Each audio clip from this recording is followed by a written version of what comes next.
Hey guys, good morning. It is about 6 a.m. on February 5th.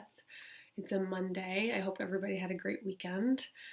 I have been a little hesitant to do videos like this because I don't have the setup to make high quality videos, and I would love for everything to be perfect, but I realize at this point the content is the most important part, and something that I felt pulled to talk to you about this morning, because typically I wake up at 5 a.m. and I have about 2 hours in the morning that I give myself to start my day, to journal. It's when my ideas are most clear, but usually in writing. I haven't tested that with video yet, so we'll see how it goes.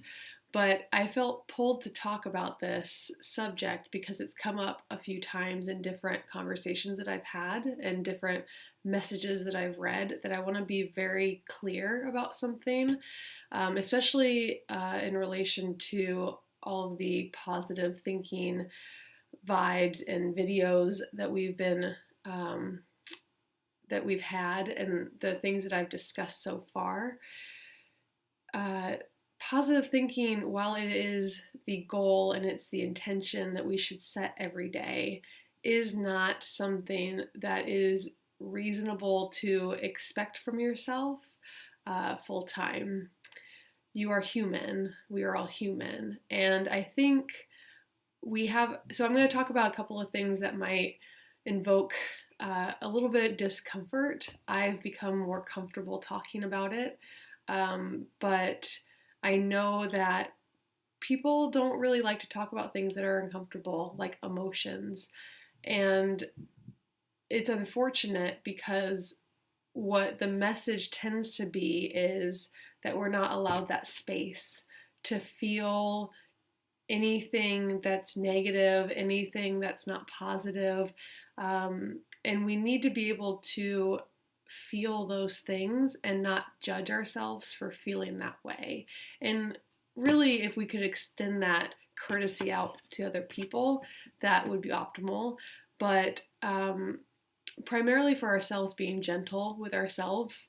That's part of the positive thinking idea, is that if you are feeling any sort of emotion that's not positive, it serves a purpose as well.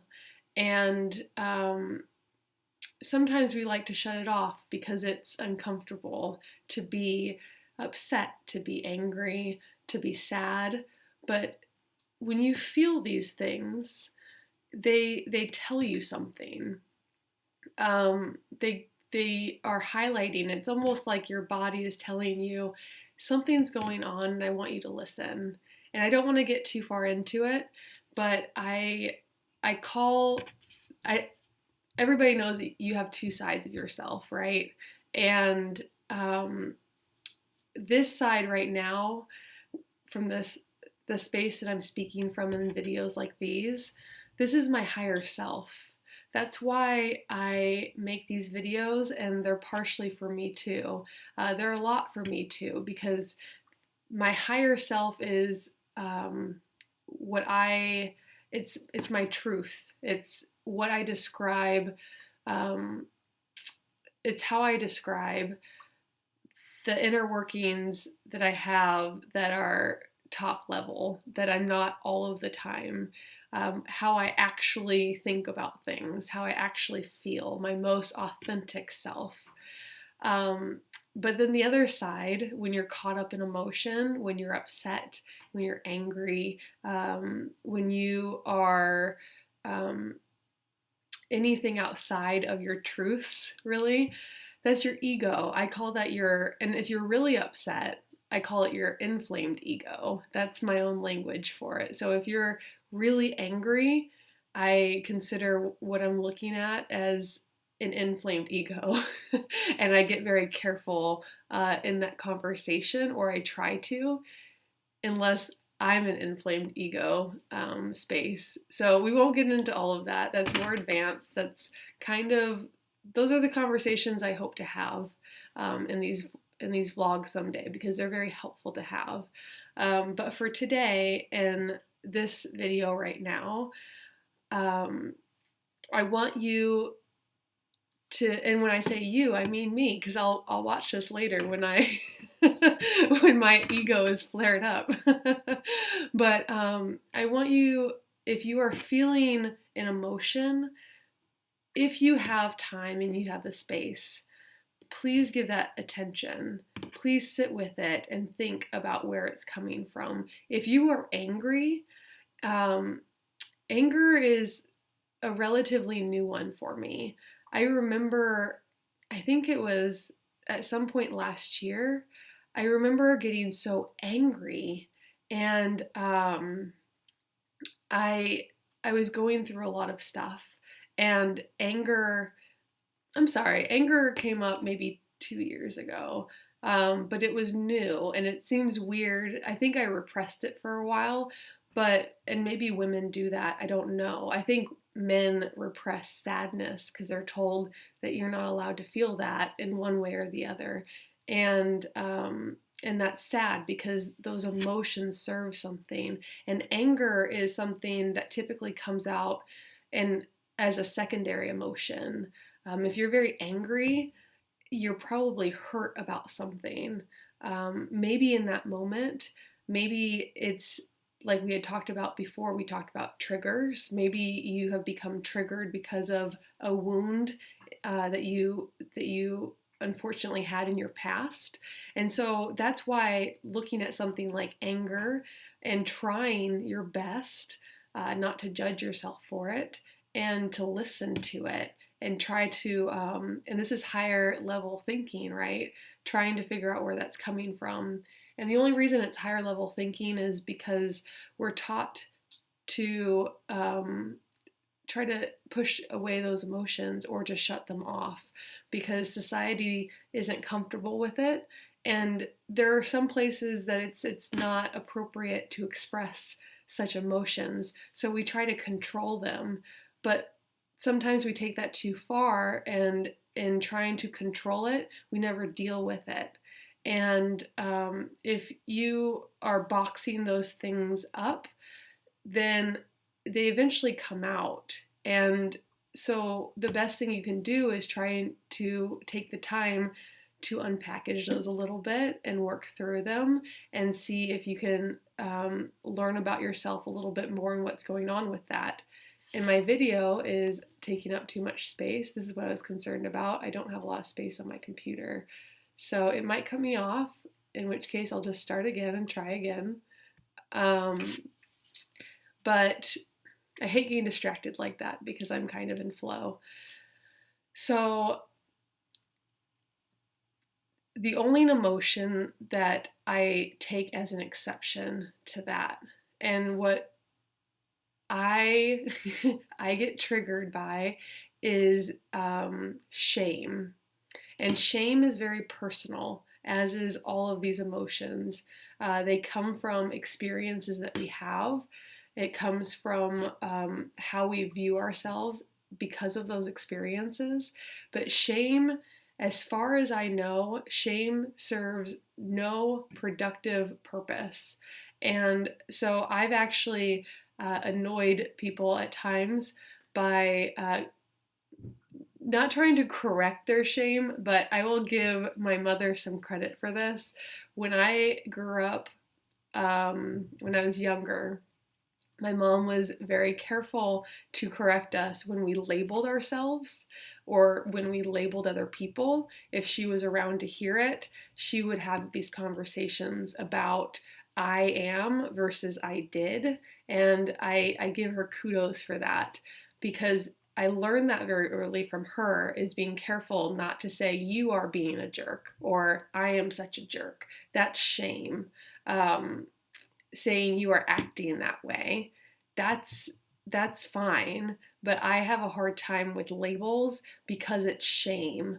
And so I don't mean to take away or invalidate anybody's feelings with that, but a really good resource for emotions in general is looking at the work from Brene Brown. She's a social researcher, and she did a great TED talk about shame because she's researched the destruction of shame And she shares that information throughout her work because she feels so strongly about it. She actually dedicated part of her life talking and researching about shame because she knows it's destructive.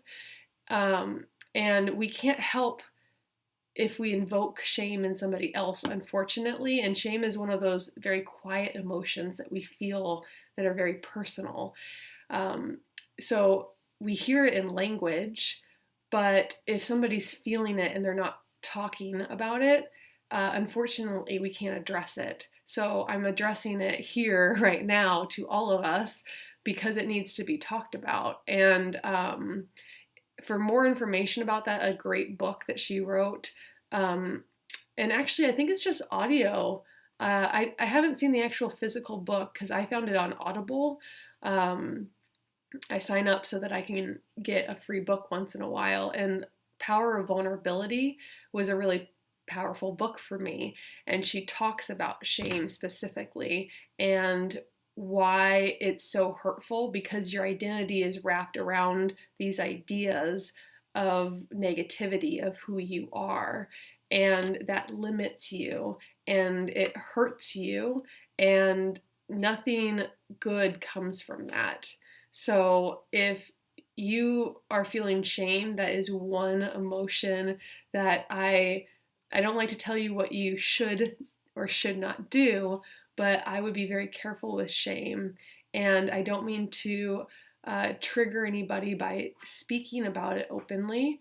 This video isn't to anybody in particular. I know that I've had recent conversations around this with a few different people, so this isn't directed at anybody. It's just how I feel. It's my truth, is that I know that shame is not going to help you, and being gentle with yourself and forgiving yourself will help you with shame. Speaking about things out loud will help you with it. Anything that you're scared of, or anything that a fear that you might have, when you speak it out loud, it kind of has a way of dissolving that fear. It's really cool because sometimes we have fears that we really feel in our heads, and then when we speak it out loud, we're not so scared of them anymore.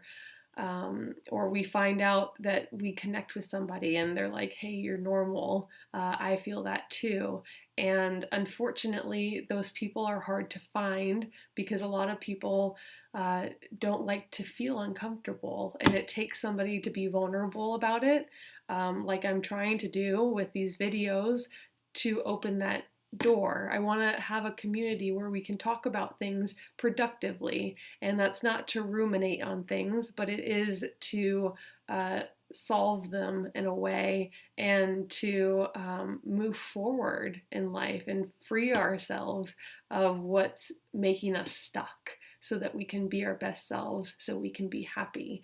That's really what I want, is to help people be happier, to live more authentically, and to find their true belonging. That's another Brene Brown. Obviously, I'm a fan. She has another book called Braving the Wilderness where she talks about true belonging. And so that's what I'm hoping to form with these things. But the reminder here is simply to give voice to your emotions, be patient with them. The more you try to block things out, sometimes the louder they are. So if you're feeling sad or if you're feeling grief, there's a reason for that. And I know I've had to do, I don't want to get too personal, I've had to do a lot of grief work more recently, and the more I try to push that away and shut it down because it's uncomfortable, like grief is probably the most uncomfortable one that I've experienced, but I have become more comfortable in speaking about it, is the more you try to push that away and say, I don't want to feel that right now, the louder it gets. It's almost like your grief is saying, I'm here, listen to me. I'm here. I'm gonna speak. Now I'm gonna speak louder because you're trying to shut me up. It's like a stubborn child that way. So hopefully you got something from this message. I am always open and actually excited to really hear your feedback.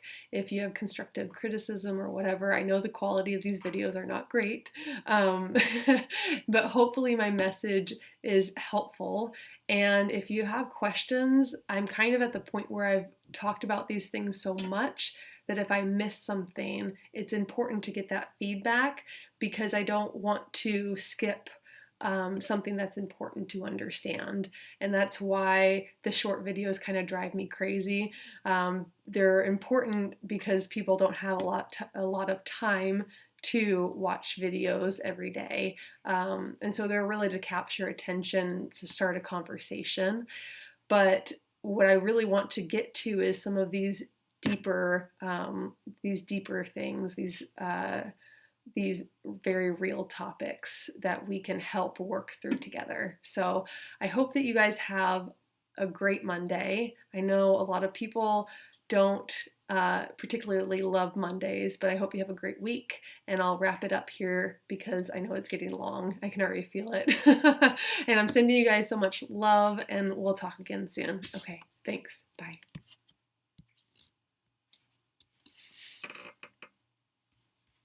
It's still going.